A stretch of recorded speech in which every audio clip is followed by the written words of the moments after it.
Pemerintah Turki terbitkan surat perintah penangkapan Perdana Menteri Israel Benyamin Netanyahu dan sejumlah pejabat Israel lainnya. Perintah ini dikeluarkan karena para pejabat Israel itu dinilai telah melakukan genosida dan kejahatan kemanusiaan di Gaza.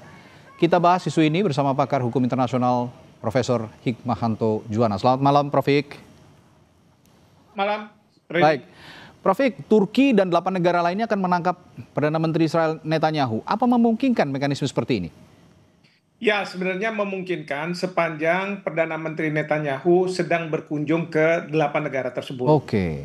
Kalau misalnya dia di luar 8 negara tersebut, memang akan sulit. Karena tentu aparat penegak hukum di negara yang bersedia untuk mengirim Perdana Menteri Netanyahu ini, dia tidak punya yurisdiksi di negara lain. Seperti kita punya polisi hanya bisa melakukan kegiatan kepolisiannya itu di wilayah hukum Indonesia, tapi tidak di wilayah hukum negara lain. Seperti itu. Baik, lalu surat perintah itu diterbitkan berdasarkan undang-undang Turki atau misalnya KUHP-nya Turki. Apakah ketentuan di undang-undang Turki tersebut bisa diberlakukan untuk Netanyahu sejauh ini?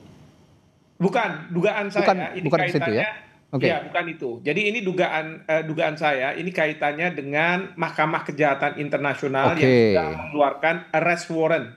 Arrest warrant ini tentu diberikan kepada dunia ketika Perdana Menteri Netanyahu berada di mana, maka mereka diminta kerjasamanya untuk APH di negara tersebut menyerahkan ke Mahkamah Kejahatan Internasional.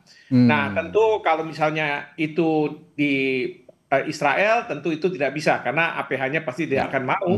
Dan Israel sudah menyatakan diri sudah keluar dari atau tidak pernah ikut di dalam statuta ya ratifikasi dari perjanjian statuta Mahkamah Internasional. Nah, Mahkamah Kejahatan Internasional. Jadi itu tidak bisa dilakukan. Juga demikian kalau Amerika Serikat pasti mereka juga tidak mau. Tapi 8 negara ini sudah mengatakan bahwa kami bersedia. Nah, yang lucu itu adalah Hungaria. Hungaria itu sebenarnya anggota dari Mahkamah Kejahatan Internasional. Namun ketika Perdana Menteri Netanyahu datang ke sana, itu tidak dikirim. Dan di situ kalau saya tidak salah Menteri Luar Negeri Jerman merasa dirinya malu karena negara-negara Uni Eropa adalah negara-negara yang ikut meratifikasi Mahkamah Kejahatan Internasional, bahkan mendorong negara-negara seperti kita Indonesia untuk masuk di situ. Ini kalau udah bicara hak asasi manusia, ya mohon maaf ya, negara-negara Eropa pun hanya bisa bicara-bicara saja. Tetapi kalau sudah ada kenyataan seperti itu, mereka toh akhirnya juga tidak akan mengirimkan. Tetapi kita apresiasi 8 negara yang termasuk di situ ada Norwegia, ada Italia yang bersedia mengirim Perdana Menteri Netanyahu ke Den Haag kalau beliau ada di negara tersebut. Oke, tapi ngomong-ngomong Mahkamah Internasional, Mahkamah Kriminal Internasional, saat ini Netanyahu tuh juga statusnya kan buron dari Mahkamah Kriminal Internasional, Prof. Tapi masih melenggang. Analisis Anda soal ini bagaimana?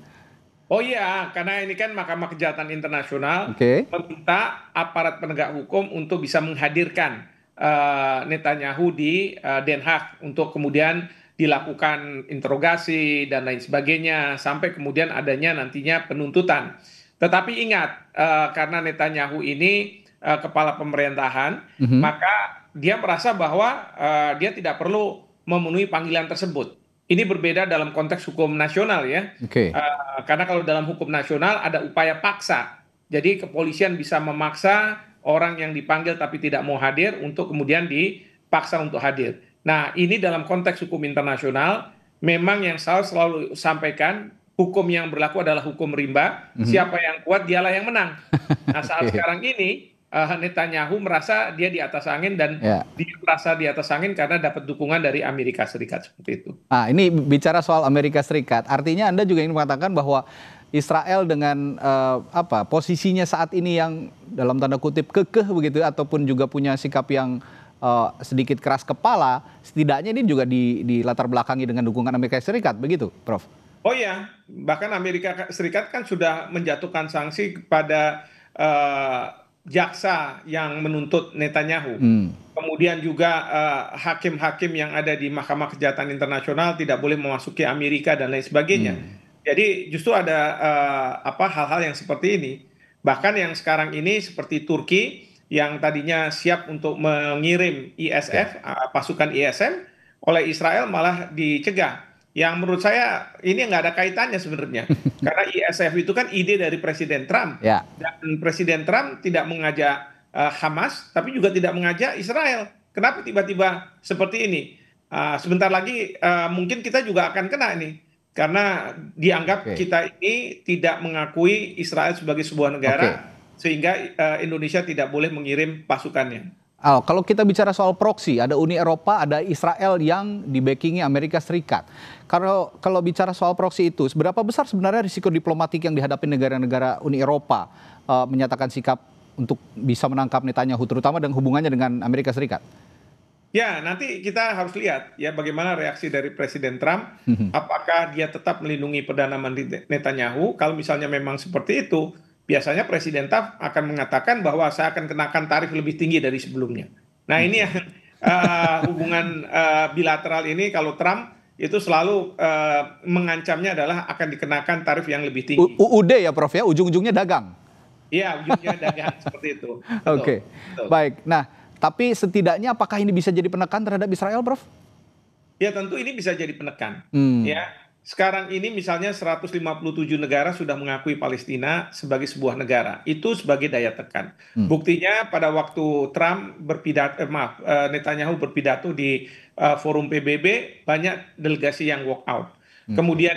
Kemudian juga kita lihat nih warga di berbagai negara Eropa yang selama ini pemerintahnya selalu mendukung Israel, mereka menyuarakan bahwa tindakan yang dilakukan oleh Netanyahu ini sudah mengarah ke genosida. Baik. Bahkan itu direspon oleh pemerintah dari negara tersebut sampai mereka mengakui Palestina sebagai sebuah negara dan bersedia kalau Netanyahu ada di negara mereka untuk dikirim ke Mahkamah Kejahatan Internasional menghadapi tuduhan-tuduhan yang disampaikan oleh jaksa. Baik, terima kasih pandangan-pandangannya pakar hukum internasional Profesor Hikmahanto Juwana di Sapa Indonesia Malam. Sampai jumpa lagi, saya selalu, Prof. Terima kasih. Terima kasih.